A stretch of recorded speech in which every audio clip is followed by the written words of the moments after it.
रामराम मंडळी, कोल्हापूरकर बोलतोय। आपल्या रानमेव्याचा जो आता आपण परत भाजी घेऊन आलोय ती ही भारंग। ला बऱ्याचशा ठिकाणी भारंग म्हणतात, भोंगिरा म्हणतात, प्रत्येक ठिकाणी त्याची नावं वेगवेगळी आहेत। तर ही जी भाजी आहे ती बऱ्यापैकी चांगली आयुर्वेदिक भाजी म्हणून याची ओळख आहे। बऱ्यापैकी हायर अँटीऑक्सिडंट या भाजीमध्ये आहेत।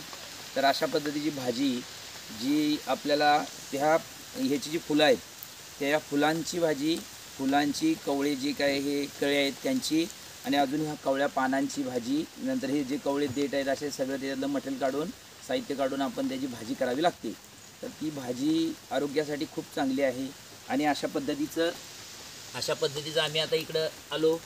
तर हे अशी भाजी आम्ही इकडं आलो होतो फळशिवण्यामध्ये। फळशिवणी गाव आहे, तर फळशिवण्या गावात इकडे एक धबधबा आहे, तो धबधबा बघायला आलो होतो। तर इथं ही भाजी आम्हाला मिळाली।